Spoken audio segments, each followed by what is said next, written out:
चलो भाई देखो अब मैं क्या करता हूँ। क्या आपके पास सेंसर बोर्ड जैसा सर्टिफिकेट देने का कोई तरीका है देशद्रोही और गद्दार का? आप ये फंस गया सीएम, इसे पार्टी की मीटिंग समझ के फंस। राहुल गांधी को देशद्रोही कह रहे हैं, संगीत सोम शाहरुख खान को गद्दार कहते हैं। ये सर्टिफिकेट आप लोग कैसे देते हैं? नहीं, मुझे मजाक नहीं उड़वाना अपनी चीज का, मैं नहीं बताऊंगा। शाहरुख खान गद्दार है? हम बात अब आप वहां नहीं बोलना चाह रहे हैं क्योंकि बॉलीवुड में आपके रिश्ते अच्छे हैं। सही पकड़े हैं। नहीं, हम शाहरुख खान को कभी गद्दार नहीं बोल सकते। संगीत सोम गलत बोल रहे थे? हमने नहीं सुना। उस पे 24 इतना घंटे बड़ा डिबेट्स विवाद हुए, हो आप कह रहे गया। हैं हमने नहीं सुना। इतना अभी बता है भाई, अभी बता है। अभी तूने गाड़ी में उंगली किया ना, अभी बता है। बड़ा विवाद हो गया, आईपीएल से लेकर हर जगह इसकी चर्चा हो गई और एक राजनेता को ये विवाद ही नहीं पता है। पर्सपेक्टिव क्या है? मैं शाहरुख खान को गद्दार नहीं आप शाहरुख को क्या मानते हैं? शाहरुख खान देश के एक एक्टर है। बस हवा निकल गई। आप मिले कभी उनसे? देश प्रेमी नहीं है क्या? है? देश प्रेमी नहीं है शाहरुख खान? नहीं, हम देश प्रेमी पे सवाल भी नहीं उठा रहे उनके। कि आपके शाहरुख और बॉलीवुड से रिश्ते हैं तो आप उन्हें गद्दार नहीं संगीत कर रहे हैं। वो उनका क्या, किस बात पे क्या है? मेरे लिए शाहरुख खान आईपीएल में प्लेयर को खरीदने पर उन्होंने गद्दार कहा।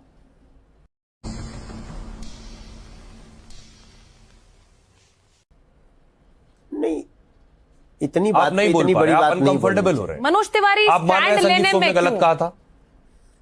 देखो, इतनी मुझे अपने घर जाना है। मुझे घर जाना है। ऐसी छोटी बात के लिए इतनी बड़ी बढ़त तमका हम नहीं दे सकते, बात नहीं कर सकते। हम राहुल गांधी जी पे जब बात कर रहे हैं ना, तो हमारे पास 20 रीजन है। लेकिन संगीत सोम पर नहीं बोलना चाहते आप। संगीत सोम तो सारे खानों को गद्दार कहते हैं। आप उस इंडस्ट्री से आते हैं, इसलिए मेरा सवाल आपसे ये, क्या सबको गद्दार कह देना चाहिए? नहीं, हम तो बिल्कुल नहीं कहेंगे। मैं आ जाऊं क्या अपनी पर? अब मैं बोलता हूं तेरे को, मिल मेरे को कई बार। और जो संगीत सोम और आपकी पार्टी के नेता कह रहा है वो, ये उनका अपना विचार होगा। आप और पार्टी उससे विचार नहीं रखती? मैं भाजपा भी ऐसा विचार नहीं रखती कि आपको राजनीति में आइटम नंबर के लिए रखा गया। खत्म, बाय बाय, टाटा। ये जो शब्दावली है ना, इसका प्रयोग तो आप स्वतंत्र होकर सकते हो, लेकिन हम वो लोग हैं जो हर क्षण पार्टी के प्रचार के लिए रहते हैं। सिर्फ किस प्रचार लिए करते रहेंगे? ना, कल्याण हो रहा है उसमें संसार का। आपका कल्याण तो नहीं हो रहा है। हमारा आहा तेरा वैभव अमर रहे मां, हम दिन 4 रहे न रहे। कौन है ये लोग? कहां से आते हैं? आप राजनीति बदल चुकी है। मनोज जी, आपने कहा आपको अध्यक्ष पद से हटाया, सबको हटाया जाता है। आपको चुनाव के बाद हटाया गया क्योंकि कहा यह जाता है कि एक गाने ने बीजेपी को दिल्ली का चुनाव हरा दिया। बेबी बियर पीके वाला गाना हर जगह अरविंद केजरीवाल ने इस्तेमाल किया। जब भी 2020 के चुनाव में मनोज तिवारी का नाम आया, अरविंद केजरीवाल ने कहा ये वही हैं जो बेबी को बियर पिलाते हैं। देखिए, मैं जब अध्यक्ष था ना, तो हमको 40% वोट आया था, जबकि उसके पहले भारतीय जनता पार्टी को दिल्ली में 33% से ज्यादा वोट नहीं आया। नहीं सारुण के यहाँ कुछ तो गड़बड़ है, जरूर कोई ना कोई गड़बड़। पहली बार 33% से ज्यादा 40%। आप तो दिल्ली के इतने बड़े विद्वान, आप लोग जानते हैं, पहली बार मेरी अध्यक्षता में आया। ये कमी थी या ज्यादा था? पर पहली बार पार्टी हार गई। हाँ, हार गई पार्टी, मगर हारने के बाद आप वोटिंग तो देखेंगे ना। दूसरा पैमाना क्या है किसी के वोट बढ़ने जो का? जीता वही सिकंदर। नहीं तो जो मजाक बनाया वो हारा, और हारा ऐसा कि गर्त में चला गया। आपको चुनाव हराने के बाद हारे, उस चुनाव को आपको पटकनी देने के बाद हारे।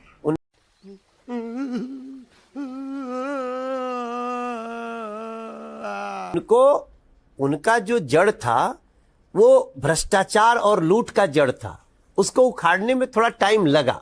पर अब तो कोर्ट का फैसला आ गया मनोज जी, कोर्ट ने तो उनको बरी कर दिया है। वो तो क्या बात है सर, क्या बात है सर, क्या बात, ये बात है। अरे सर क्या बात। कह रहे कि हमें राजनीतिक तौर पर निशाना बनाया गया था। वो बोल रहे कि आज चुनाव करा लीजिए, आपको पता लग जाएगा, दूध का दूध पानी का पानी हो जाएगा। चुनाव आ रहा है ना पंजाब में, पता चल जाएगा, दूध का दूध पानी का पानी, शराब का शराब। अभी आ रहा है पंजाब में चुनाव, अरविंद केजरीवाल जी को पता चल जाएगा मनोज जी, लेकिन आपने केजरीवाल को दिल्ली की सड़कों पर किंग पिन बताया। किंग पिन शब्द था जो बीजेपी की प्रेस कॉन्फ्रेंसेस में गूंजा, आप लोगों के बयानों में गूंजा, और 27 फरवरी 2026 को कोर्ट ने उन्हें डिस्चार्ज करते हुए कहा कि जांच एजेंसीज का केस सिर्फ काल्पनिक कहानियों, स्पेक्युलेटिव कंस्ट्रक्ट पर टिका था। क्या आज आप दिल्ली की जनता से इस बात के लिए माफी मांगेंगे कि आप लोगों ने एक चुनी हुई सरकार को, चुनी सरकार के मुख्यमंत्री को बिना सबूतों के जेल में डालकर? वाह क्या सीन है, वाह क्या सीन है, दिल्ली का विकास ठप कर दिया। मानेंगे इस बात को? आज बेल नहीं दिया कोर्ट ने।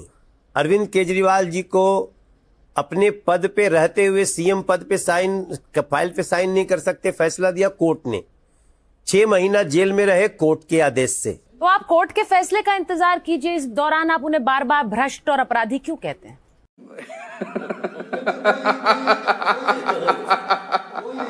नहीं कहेंगे क्यों नहीं, हम तो कहेंगे। कोर्ट ने फैसला नहीं दिया उन पर, ना उन्हें भ्रष्ट कहा ना उन्हें अपराधी कहा ना। उनको 6 महीना तक जेल में रहना पड़ा। हाँ। उनको अपने सीएम के कागज पे साइन नहीं करने का आदेश कोर्ट नहीं दिया था। हमने बीजेपी का आदेश नहीं था। बीजेपी के भी कई नेता होंगे जो कोर्ट केस फेस करके लेकिन अपराधी नहीं घोषित हुए। अरे ले डाल हीरो, ले डाल। कैमरा बंद कर। क्या काट डालूंगा? कसाई मंत्री। तो आप क्या सबको अपराधी कहने लगेंगे, भ्रष्ट कहने लगेंगे? हाँ, मैं इसलिए कहूंगा कि मेरी माताएं रो रही हैं। हम इसलिए कहेंगे कि हमारे शहर के तमाम जो बच्चे, छोटी छोटी उम्र के बच्चों को शराब पिलाने की कोशिश किया, इसलिए मैं जरूरी बात है बोलूंगा। सर, लेकिन कोर्ट भावनाओं पर नहीं चलता, कोर्ट तथ्यों पर, सबूत पे चलता। आपने अभी थोड़े दिन पहले बयान दिया कि 8 महीने सरकार को समय दे दीजिए, 2 साल का समय तो कम से कम दीजिए। मैंने कहा है 2 साल बाद आप ये गारंटी दे रहे हैं कि एक साफ यमुना दिल्ली देखेगी? 3 रोज आते हैं इस उम्मीद पे, आज जीतेंगे, कल जीतेंगे, परसों जीतेंगे, रोज हारते हैं। साल बाद, हाँ। साल भर तो हो गया है, 2 साल बाद, 3 साल बाद आपको जमुना जी में वो स्थिति देखने को मिलेगी जिस पे आपको गर्व होगा। अरे झूठ बोल रहा है, ये झूठ बोल रहा है। और आप खुद जा करके वहां एक बार खड़े होकर दर्शन। आपने कहा केजरीवाल यमुना का पानी पीकर दिखाएं, आज आप पी सकते हैं पानी? हम मत बोलिए, अपने साथ मत जोड़िए, हमको अलग है। आज नहीं पी सकते, लेकिन 2 साल बाद पिएंगे। अभी पीने लायक नहीं है, अभी नहीं पी सकते, नहीं पीना चाहिए। खासतौर से वजीराबाद से लेके और कलिंदी कुंज तक का पानी मत पीजिए। ऑन कैमरा आप कह रहे हैं कि 2 साल बाद यमुना पानी पीने लायक हो जाएगी? जी, आज से 2 साल बाद हम यमुना जी के पानी को पीने लायक बनाएंगे और आप सबके साथ हम पिएंगे। मुझे लगता है कि इसमें कोई भी नहीं जीतेगा, क्योंकि ये सब जिंदगी से हारे हुए लोग हैं, क्योंकि ये धरती के लिए बोझ है। और मुझे नहीं लगता है कि इसमें से कोई जीत पाएगा, क्योंकि ये हार के साथी है। झाग पहले दिखता था मनोज जी, वो झाग आज भी दिख रहा है। कालिंदी कुंज पे झाग अभी दिखेगा, अगले 1 साल तक और दिखेगा, लेकिन 1 साल बाद झाग दिखना बंद हो जाएगा। मेरे 2 सवाल आपसे बिहार से हैं। सर, आप उद्धव ठाकरे के साथ भी महाराष्ट्र में सरकार में रहे, बिहार के बहुत से लोग महाराष्ट्र गए काम करने के लिए और मराठी गैर मराठी पर उनकी पिटाई हुई। चप्पल छूट गया। हम फर्स्ट गाड़ी चला। मनोज तिवारी ने एक शब्द नहीं कहा इस पर। अरे सर, आपकी जानकारी गलत है। मैं तो लड़ने वाला हूं, मेरा घर तोड़ा गया, मेरे घर पे राज ठाकरे के लोगों ने अटैक किया। उल्टी गिनती चालू। हमारे बच्चे सब उसमें घर में फंसे रहे। आप थोड़ी सी, आपकी पार्टी के नेता जब राज ठाकरे से मिलते हैं तो आपको कैसा लगता है? बहुत बुरा। राजा जी अपनी शक्तियों का पूरा इस्तेमाल कर रहे हो, लेकिन लौंडा यहाँ नहीं रुकता लगता है। और मैं हमेशा इस बात को बोलता हूं कि इस व्यक्ति से कोई संबंध नहीं होना चाहिए भारतीय जनता पार्टी का, मनोज जी, राज ठाकरे से, नॉट उद्धव ठाकरे। उद्धव ठीक है? नहीं, उद्धव के साथ उद्धव का कभी बिहेवियर ये नहीं रहा है। उद्धव और राज ठाकरे का अलगाव भी इसी मुद्दे पे हुआ था जब कल्याण में उत्तर भारतीयों पे अटैक हुआ था। देख देख देख देख देख कैसे चुप हो गया, बोलती बंद होगी। देख इसको बोल, जुबान संभाले, मैं इसका सेठ हूं। लेकिन शिव सैनिकों ने भी ये किया है ना। शिव सैनिकों को उसमें मत रखिए। चलिए, आप दावा बड़ा कर रहे हैं मनोज तिवारी जी यहाँ पर, लेकिन आपने बेबाकी से सवालों का चक्रव्यूह में